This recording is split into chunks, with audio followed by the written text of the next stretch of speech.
Tom, my morning must read comes from the Financial Times. Barbara Judge of the Institute of Directors writing about how to get more female chief executives. She writes, quote, ask a group of schoolgirls to close their eyes and picture a surgeon, a chief executive, or a pilot.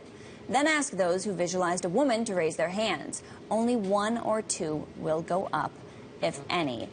Barbara Corcoran, how do we get more female executives? I don't think it's an issue of getting executives in the first place because so many people are coming out of the business school and pursuing a career like that. I think it's how do you keep women in that position or on the career path long enough to get to the top office. And that's an issue because there's one great reality in life called having children.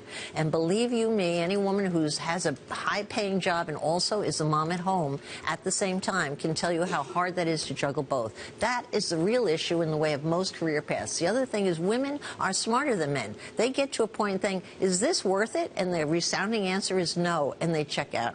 I like that. So what's the fix? The fix? Lawyers offering more benefits. How do you start your own business? Forget about working for the next guy. Start your own business. The great majority of them today are female-owned, and they succeed as well. What are the differences you notice, if any, between female and male ambition among all the entrepreneurs who come on Shark Tank? Men by nature, on the ones that I've invested in, are much more competitive than the women. And women have an Achilles heel that I'm constantly battling, which is they feel sorry for themselves sometimes when they take a hit. And that is the downfall to the female-owned business. Expand that. What do you mean by sorry for themselves? What's the actual? In other words, if you're going to build a business, it's just a matter of jumping over a million obstacles and having the stamina to get back up and say, hey, I have a low IQ, hit me again.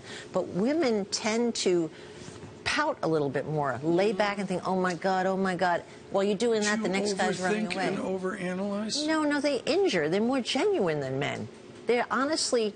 They are more heartfelt than men overall. I'm sorry to have all these broad things, but I have a lot of experience here. No, and so they injure more deeply, and that can get you out of the game How a little do they get long. out of that? What's well, if they have me, I shame them to death. Okay? Mentoring. Well, you're mentoring, no, I shame them to death. What would your daughter think? Is she going to be proud of you? If she reads this oh, poor me email, what's she going to think of her mother 5 years from now? Get the heck up. You have no right to... I just What badger do you think about death. lean forward?